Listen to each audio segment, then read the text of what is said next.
A lot of Singaporeans use their retirement money, aka their CPF, to dump into their properties. You realize that, it makes sense because I do not want to be stuck with my HDB. A lot of people just fall into the trap of, at 65, I retire, and then they just don't know what to do with their lives. Yeah, right. The most addictive drug in the world, which is a salary.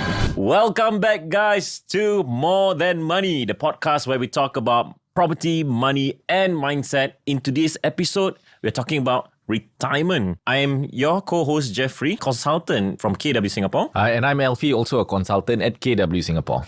Okay, so why are we talking about retirement? It's because a lot of people, they've heard the word retirement, retiring, but they can't define it. You define retirement using a number, which is your age. Oh, I want to retire at 65. But because you can't define retirement in your own understanding, a lot of people just fall into the trap of, at 65, I retire, and then they just don't know what to do with their lives, or they don't actively plan when they are younger on how to go to an active retirement phase. I would argue that for a lot of people, it's not really about age. That's the government sanction. Retirement is 65 or 63. Then government says, retirement at this age. Then everyone gets angry. Yeah. But actually... You mean I got to work until 65? No, you don't, right? So that's the problem, you see. So we need to redefine or try to understand this term and what it really means. Or is this just a term that's thrown out? Or is this just a financial term? 65, you get your CPF money. Because I think most consultants, be it real estate or financial planners, they like to use this term to plan for you, to sell you something bigger, of higher value. They may or may not have your interest at heart. Maybe, let's say, for argument's sake, they have your interest at heart. Okay, sir, ma'am, you are now 35. Whatever property that you're going to buy, you're going to fully pay in 65. At 65, why not you go for a bigger quantum, like $2 million condos, you're going to eventually fully pay. And then you realize that, it makes sense because I do not want to be stuck with my HDB, because if I downgrade, I only have 200, 300K to last another 30 years. So I jump into this asset progression kind of pitch. Is there any flaw to it, or is that a blanket kind of advice? No, I wouldn't say there's nothing wrong with that kind of planning. Because retirement is when you don't have any more active income, you still want to maintain some semblance of an active lifestyle. That is in fact important to do, right? It's just that's when you're old, no active income. But it's just redefining what is retirement, because I would argue, this is self-indulgent, to say I'm semi-retired. Semi-retired meaning I'm doing something that I love. I'm not escaping from something. I earn an active income without trying. It's like, no, I'm not suffering every day. Wake up, and then shower. I like doing what I'm doing now. You look forward to the work. I look forward to the challenge, to the work. So it's like, work looks like play. Yeah, that's true. Even my wife complains. I don't know if your wife does. It's like, can you stop doing work, right? But I enjoyed it. It's like playing games when you are in your 20s. Yeah. Time just flies. That's true. You see? Yeah, so for me, the word retirement doesn't mean much personally. There's no age peg to it. But again, it's a luxury. But getting there, it takes a lot of the other things, the sacrifices before this, foregoing a stable income in civil service. But for a lot of our viewers, what is the meaning of retirement besides a number? Because yes, you fully pay your house at 65, for example. And then what? You're going to stop working? It's impossible. Yeah. Is it impossible? I think it's still possible. But you got a plan. Because now maybe you're earning, I think by then you should be earning in your 12, 15, 20 odd thousand per person per month. So your lifestyle has to adjust according to the dip in terms of your active income. If you don't plan for that, you're going to have a hard time retiring as well. Even though you have a $2 million, $3 million maybe account for inflation and all that. So you got a plan. You have to be pragmatic in that sense. If you know that you're not going to work in 5 years' time, do you adjust your lifestyle? That's one. But I guess where you're coming from is that, what does it even mean? You're looking forward to a life where you don't have to work, and then what? You're going to travel the world? Why wait till 65? Right? Like the story you shared the other day. You traveled somewhere? Yeah. So I went to Venice, and then you're standing at the bridge. There's just one, I forgot the bridge name. Then you're looking at people in their gondolas, right? The boats. The boats. You notice something interesting. The old people, in their 60s, your expensive $2,000 Canon camera on their chest, but they are sleeping, right?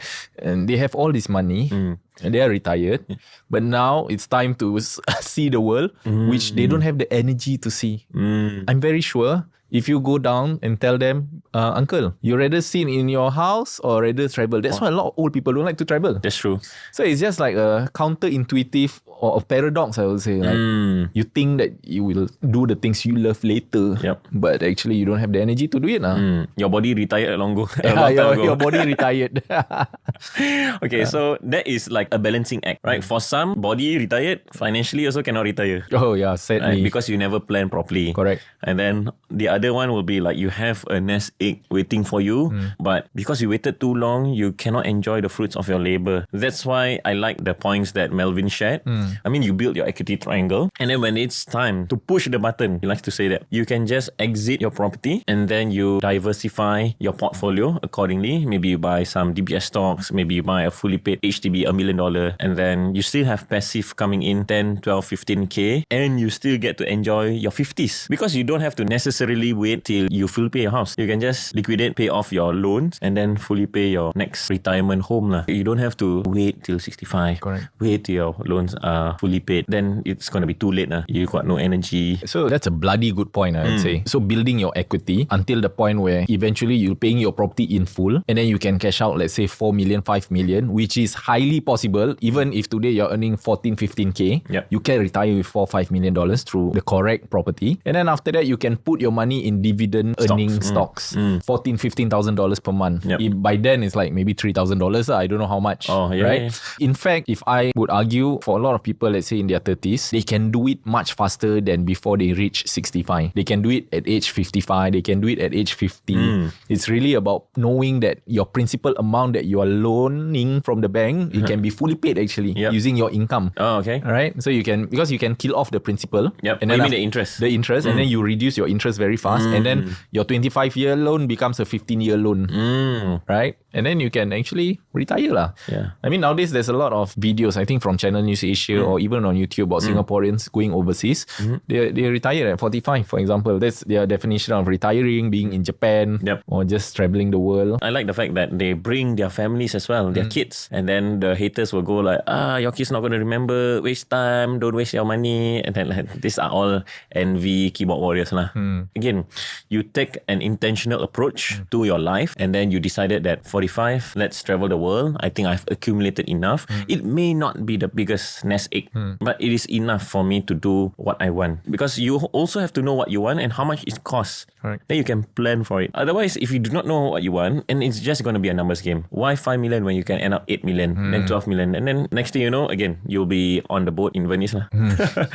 So again, society that we are in, it's like when you look at these uncles and aunties at coffee shops or still working at McDonald's, it's really, I suspect most of them are working because they need the money, right? It's not an work optional option. Work optional meaning I can choose to work or not. And I choose to work not because of money. I choose to work because of the social connections. It's because, to mental. keep mental stimulation, things like that. So it's just sad to see that a lot of people just say, oh, retirement is this. And then when they can actually retire earlier or just don't know what retirement means. It means a lot of things to a lot of people. I mean, for me, retirement means doing what you love. You are, without a care for money. Like it's essentially you've retired. Right? And then for a lot of people, it's escaping their job at 65. It's been a hellish job for the past 30 years. I've retired. When you could have taken the step and then pivoted. Correct. I guess there's fear, right? The fear of losing the most addictive drug in the world, which is a salary. It's not easy because you plan your whole finances, your life, your upgrade based on your iron rice bowl, you see. Oh, wow. And then now you're telling me to give up because I can retire earlier. Of course, something has got to give, the trade-offs. So like the previous episode we mentioned, either you reduce your desires or you increase your sacrifices. Oh, that's good. Yeah. That's really good. Also, another thing, since we are property agents, we're going to talk about the asset-rich cash pool. Right? Okay. A lot of Singaporeans use their retirement money, aka their CPF, to dump into their properties. Monthly installment, as much deposit as possible, stamp duty. And then after that, you realize that your CPF retirement, your CPF funds are all in your house. And then you have to sell your house, right? To cash out. Because there's no other way. Unless you're talking about a private property, maybe there's a cash equity term loan or things like that. But for a HDB, and then you have this big house, and then it's 45, 50 years old. And then after that, you sell. Also, you have to buy a 3-room flat at $400,000 now on average. So how much are you left with? So all I'm saying is, if you are younger, younger now, if you're like 50s, maybe it's too late to do this. But if you're in your 30s, just think about the assets that you have, your age, your income. I think you brought up a point before this. Like, a lot of people think that their assets that they have is only their income or their funds that at their disposal, which is CPF and cash. But they don't account for age, right? Citizenship, age, citizenship, income, just being a normal person having a job. These are all assets that you need to leverage while you're still young. And property is one of the most dependable way to do it. Slow, growth. Steady, you're living in it, you're gonna use it. Utility. Slow growth. 20 years from now, do you think BTO will hit $1 million? 100%. 100%. Inflation. It's a matter of time. Yes. Right? So it's such a waste unless you know the trade-offs, you know how to make money elsewhere, which is unfortunate for 95% of my clients. When I meet them, number one, they don't invest at all. And then when they want to aspire to go to a bigger HDB, that is when I have to push them towards the private property option for the betterment of their future in that sense. Unless they're like, no, Jeff, I'm going to open up a business. Then okay, stay in your HDB. I'm all in when it comes to making money through business. I like to just add on to the point. If you think that you want to make $10 million or $15 million, ultra rich, that's probably not in property. 100% is not going to be in property, right? So please start your business. Although the chances of it succeeding statistically low. Less than 1%. Less than 1%. But let's say you want to retire with 3 million, 4 million, then go the property route. Highly likely, very likely that you can reach that 3-4 million asset goal. Yeah. If you have confidence in the government, on the leaders towards our growth, I mean, nobody can guarantee what's going to happen in the future. But based on this trajectory alone, it's almost guaranteed. You can make an informed decision. So make it and then just commit to it. The good thing about property is like you just have to think for a short period of time. And then once you execute, the next action is like 4, 5, 7 years later, perhaps. Unless you're buying 2 and then you just decide, go for it. And then 3 months in, decide, go for it. And you don't have to meddle with anything else. It's not like stocks. It's not like shares where you literally have to monitor, which is dangerous. So buying property is the best way to just grow your money without meddling in it, taking it out, putting it in, wasting a lot of time and a lot of money in the process. And you are by design dollar cost averaging. Correct. Right? You're not going to plonk in, except for the down payment, you're not going to plonk in every month. So you're not worried. I just pay my mortgage. 5 years later, it should go up 2-3% at least if you know how to choose the right one. And it's not that difficult if you ask me. So going back to the term retirement, I would just assume 80 or 90% of us would just say the loss of active income.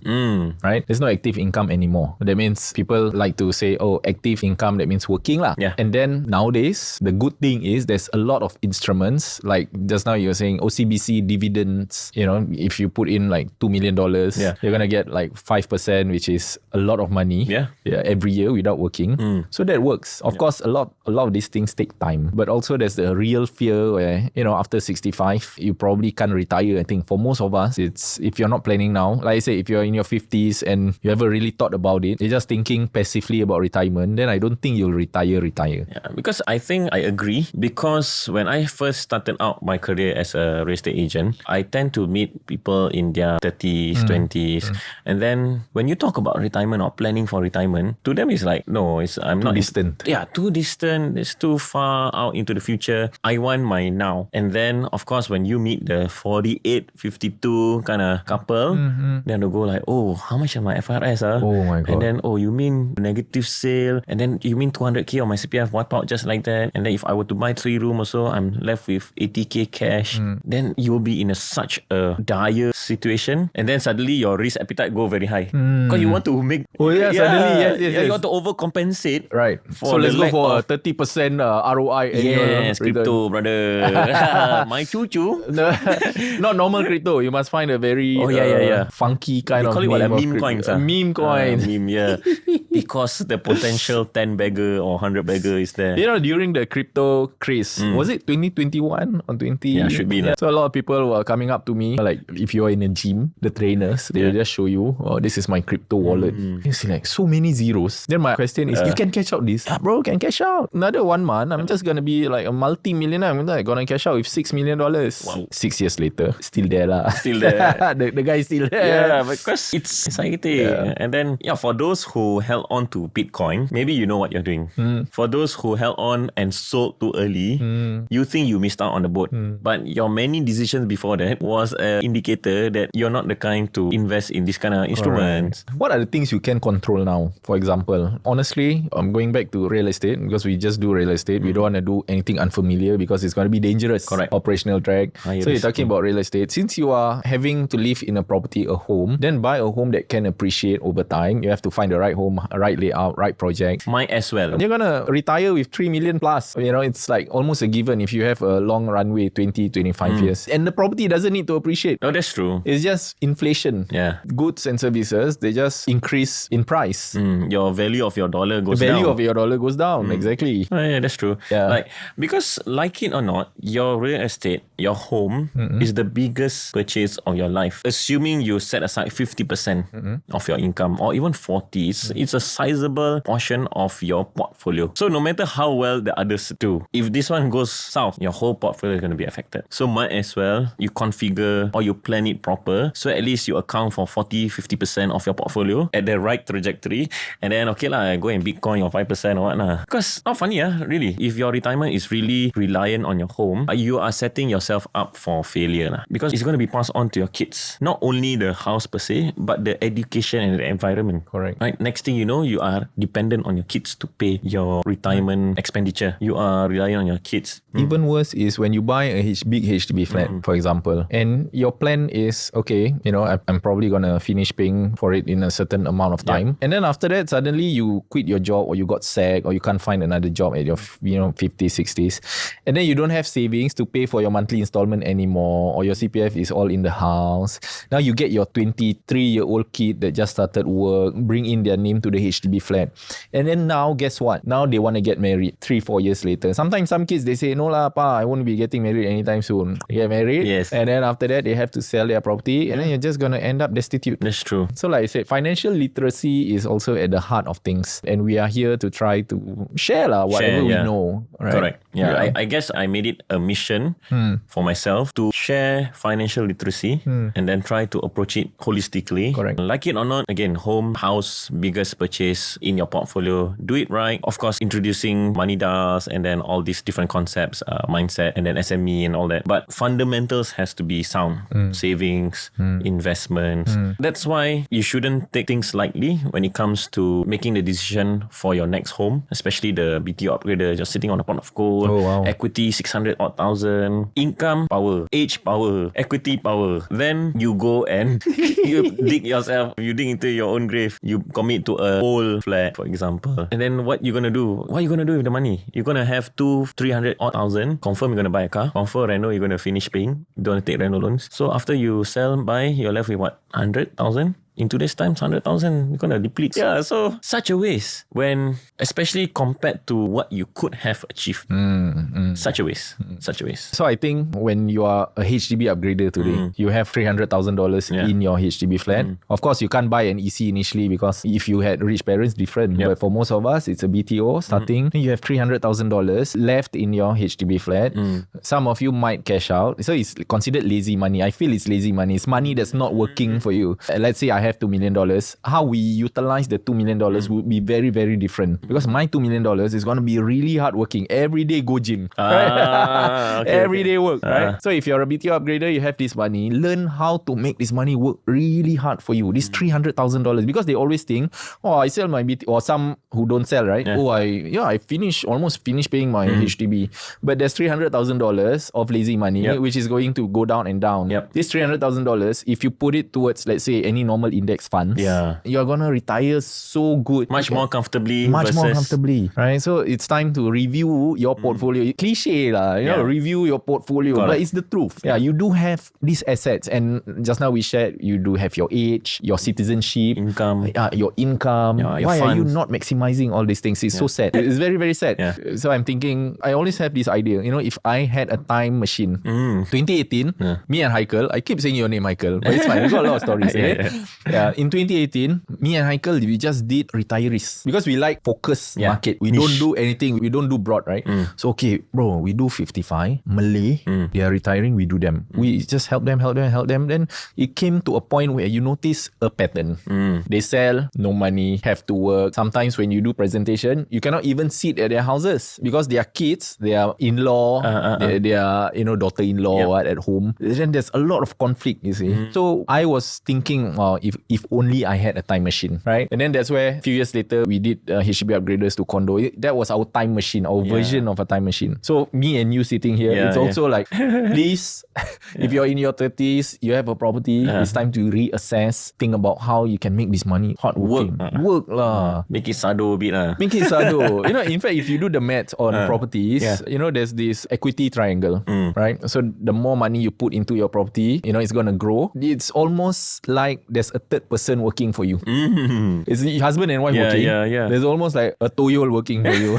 It's green. Because this toyol is going to earn 100k per year for you and contribute to the household income. Correct. Right. So this equity triangle is like loan or debt, and then there's debt, there's equity, and then over time. So on the top end is your equity. So your equity grows over time. It's not even capital appreciation. That's the best part. Right. And then after that, going down with age is your amount of loan. So you just have more equity in the property. Correct. You build a bigger triangle. And at the age of 55 or 65 years old, you have options. This is seasonality where you can, I divest. Maybe I buy a $1 million HDB and then another 1.5 million I'm going to put in OCBC's dividends. Correct. Maybe another million I'm going to spend on my grandkids. So you have all these options.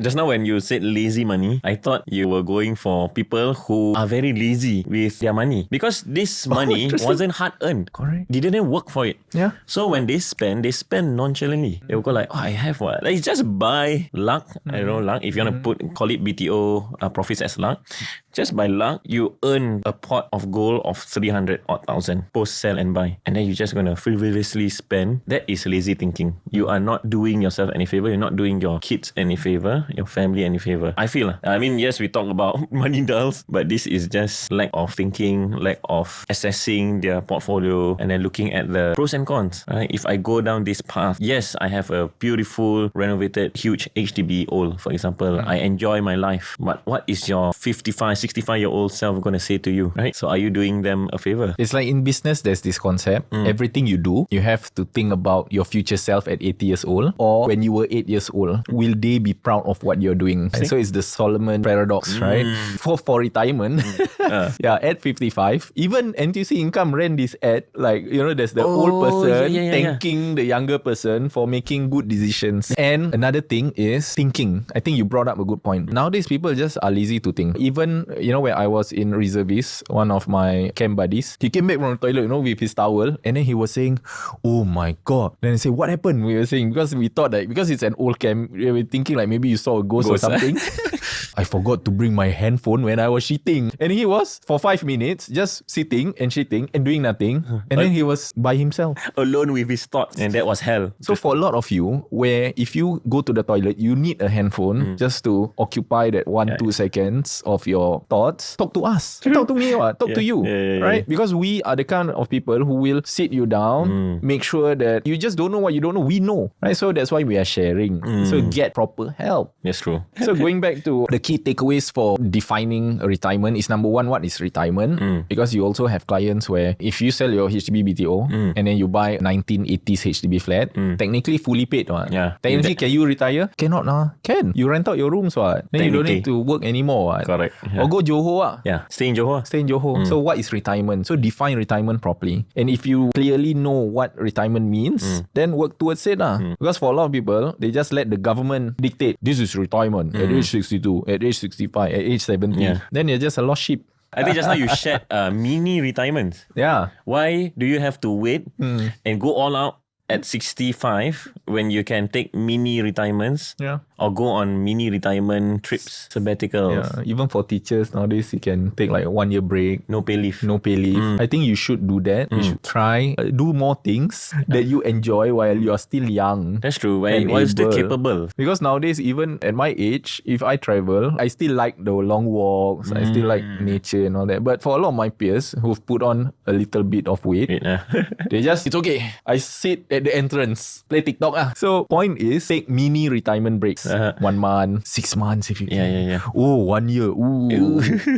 Taboo, right? For Asians. Yeah. But you should if you can. If you can. Because you don't know what you don't know. You will get exposed to more things and you can have a better idea of what works for you, what tickles your fancy. Yes. So what about you? What's retirement looking like for you? Number one, I see earning money like a game. So I want to reach a point where I question the motive of earning money. That's one. I love meeting clients like yourselves. I like to banter with them and then take them on that seesaw balancing act of foregoing things, finding the trade-offs and what makes sense to them. At the same time, I like doing business. Like, how do you deploy limited resources onto unlimited options? Things I don't like will be driving, just now I mentioned. Do I like to travel? Yes. I'm still healthy for now. Would I want to be working out when I'm older? Yes. I love doing it. I just told my brother, hey, can we stop these high rocks for now? I miss chest day. Yeah, so I will still be working out. I guess talking to people. I am extroverted. So when I travel, I like to meet people. I like to talk to waiters, whoever lah. Also educating my child. I think I like that. I used to be music teacher for primary schools, and I like the idea of being able to teach in a way that they can absorb. Because it's one thing to be a professional musician, but if you do not have the attention, or if you cannot instill or inspire them, then you don't have that skill yet. And that can be learned. What else? I guess now is trying to make my 80-year-old self proud. For now, am I making my 8-year-old proud? I think so. Because... So is there a difference between the 8 and the 80-year-old? Yes, 8-year-old will be, for example, artist, musician, chef. That was 8 years old. 80 will be, you got 24 hours in a day. Are you fully utilizing that 24 hours? For now, not yet. Yeah. So for me, I guess the pursuit of excellence, that's one, and the happiness of pursuit. I think that is my life motto for now lah. Again, retirement, that's the subject of today. How we define retirement is important, because if you can't define something well, then you can't work towards it, and then suddenly you find yourself in the eye of the storm, and then you're just lost. I think that's the whole gist of this episode. If you don't know what retirement means for you, talk to us. We'll tell you. Right? Yeah, I mean, that's the truth. Yeah, actually, we will ask you questions. I think that is what I learned from you, where it's all in the questions. Then you uncover certain pain points, certain desires, certain aspirations. Sometimes when you ask questions, it's not that you uncover. They uncover for themselves. And that is the most potent thing, that they realize. Because they will come to that conclusion. Yeah. Sometimes you know the answer. Oh, yeah. You know the answer. It's just that you question. Not rhetorical or condescending questions. It's like questions where... You sure? Yeah. You sure? And why maybe not that? You lead them to their own... You know what they say? You can't lead a horse to water, is it? Something like that? Yeah. What? Oh, like Inception. Inception. You plant that seed. And then suddenly at the end of the consultation, they'll go, Elfi, I want that landed property. No go to the 3-room flat. You're right. Anyway, so that's it for today's episode. So do check out our socials. Comment what makes sense or what didn't make sense, what you like about it, and we'll see you in the next one. Peace. Bye.